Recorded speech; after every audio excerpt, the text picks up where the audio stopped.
প্রকাশ করতে হবে। আল্লাহ বলে ধুম মাচাতে বলেছে, একদম সবাই যেন ফলো করে কি হয়েছে। বারী রবিউল আউয়াল এলেই যেন সবার মনে একটা জিনিস হয়, কি হয়েছে মাসে, এই মাসে কি হয়েছে, इस महीने में क्या हुआ है, हर कोई पूछे। ऐसा धूम मचाना चाहिए, ये खुदा का फरमान है। हर कोई पूछे, नया नया जो लोग दुनिया में आए हैं, हर मजहब का कोई भी पूछे इस महीने में क्या हुआ, क्या हुआ।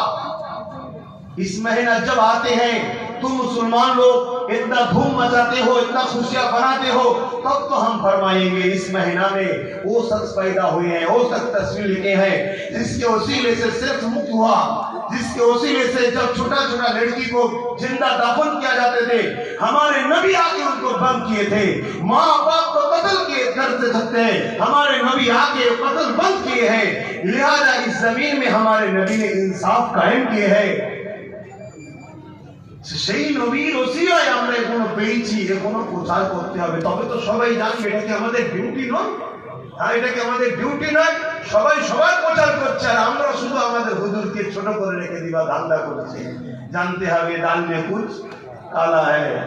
এইটাকে মাথায় রেখে আমাদেরকে আলোচনা বুঝতে হবে হুজুরের মিলাদ আমাদের জন্য কতটা গুরুত্বপূর্ণ। এখানে আরো একটা কথা বলে যায়, এই মিলাদুন নবী করলে ফায়দা কি আছে, লাভ কি আছে, করা তো যায় বুঝলাম, লাভ কি আছে। وقال أبو بكر الصديق من أنفق درهما على قراءة مولد النبي صلى الله عليه وسلم كان رفيقي في الجنة।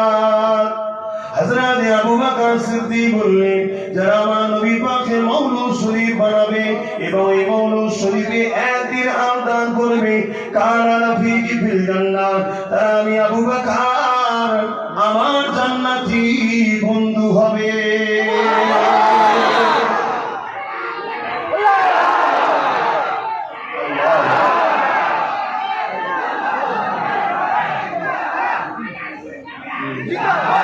এই যে মিলাদুন নবী বানালে তাতে যদি এক দিরহাম দান করা হয়, সিদ্দিক আকবর আউয়াল খলিফা তিনি বলেছেন আমার জান্নাতে